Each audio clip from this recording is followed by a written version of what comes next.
Kana paine mukomana ari supposed kubvisa mari muna August, but apiwa red card, arambwa ngawe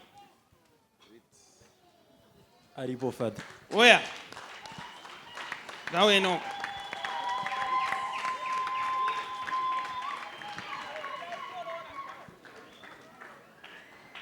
fambisai mukoma.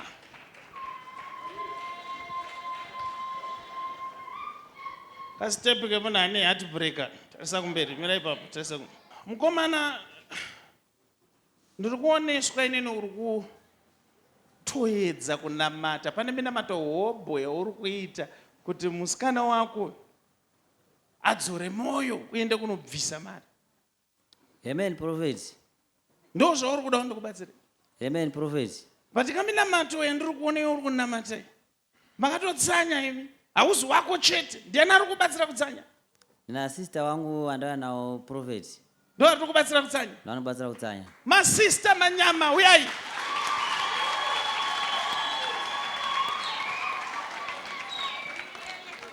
Munochitsanya zvinoonekwa nemuprofita. Kune vanhu vari kutsvaga mamarriage, but kune vamwe vari kuto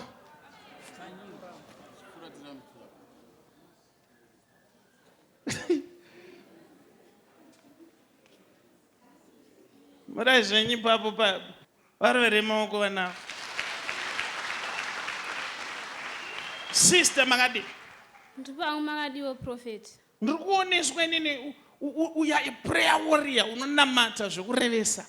Chokwadi munhu waMwari sekutaura kwamaita zvinoramba zvindisimbisa pakunamata kwangu.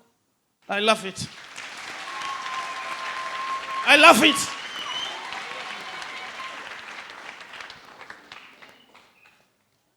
Nai mukoma.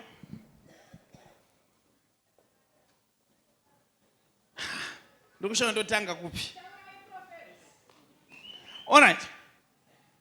Sister. Munhu waMwari. Kanjani kapaini kawanzwa kekunzi ndina sister vangu vari uku. Prophet. Kapaini kekunzi ndauya na sister. My brother. Prophet. Unoona here. Une maziso.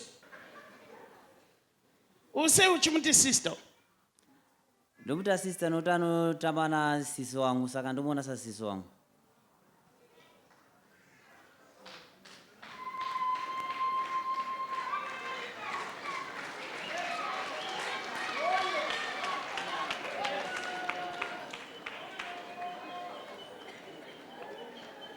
Chero kamwana kangu karitoyatsoona kuri kuenda zvinhu kadiki kudai. Oh, yes.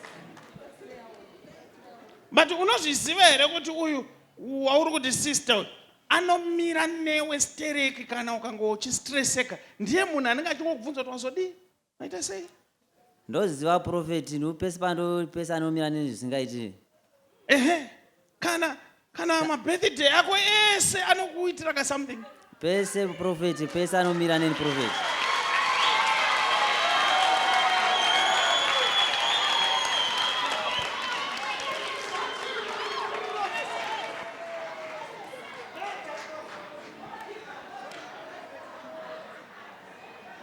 Manje uri kuona chimusikana akublasha ukona akuda kusadaro. Uri kuona chimusikana nyaya yako ka haingoda mutsanyo chete. Prophet kani. Iwewe unodi unaita uchiudza munhu ka unochitaura.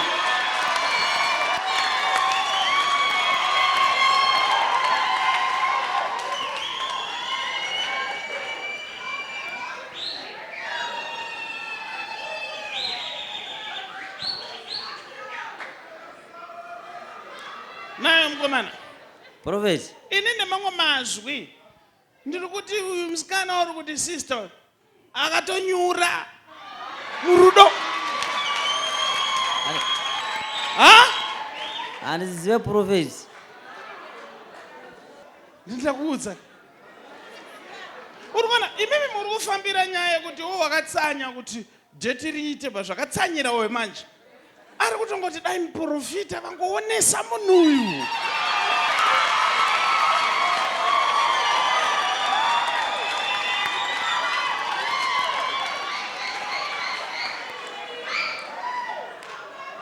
Nai sister. Ndikunyepa here kuti ndomuda. Ndomuda prophet.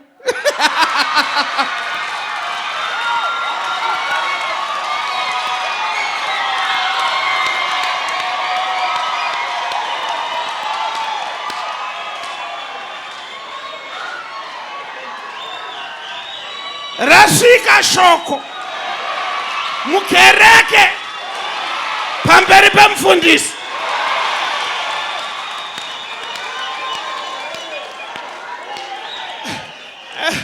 Ipapo ndopaunonzwa paimbwa karwiyo macho. Mudiwa uya pano ndikubate ruoko rwako. Tiende kune munhu waMwari atibatanidze kuna Jehovha. I love it.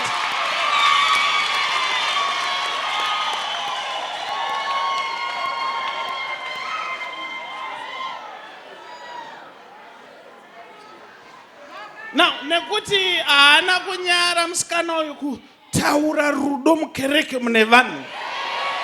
Ndanzi naJehovha waAugust haaite anoita ndeuyu.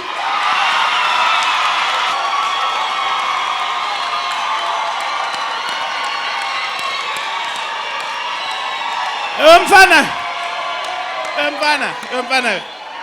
Chenda unogara pasi zvaita. Aiwa, haikona kumsiya. Dzoka utore mumwe wako, dzoka utore simbi yako. I love it.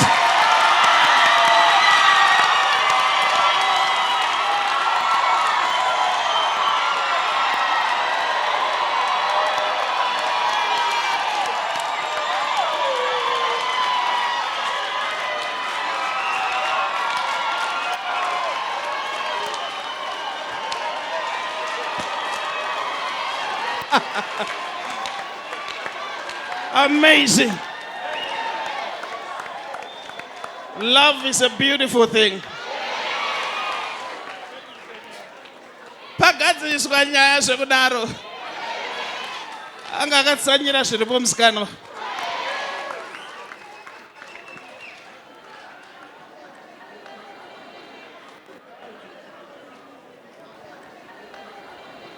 Vasikana kana mune munhu wenyu apa asiri kutaura munoenda naye pana. Just bring the person here. I'll sort it out. August anenge atororwa zvezvatita. Mari yakatoungana. Kuda kumirira August. Menu. Namimi mwairegererwa kwesadza.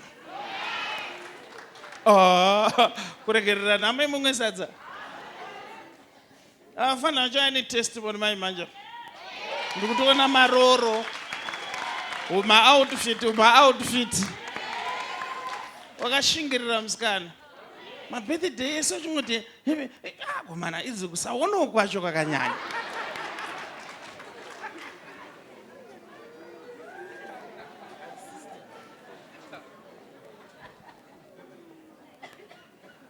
Wafana kuona tumasaini kakuti akasaina ndeke munhu apenyerwa akosherwa.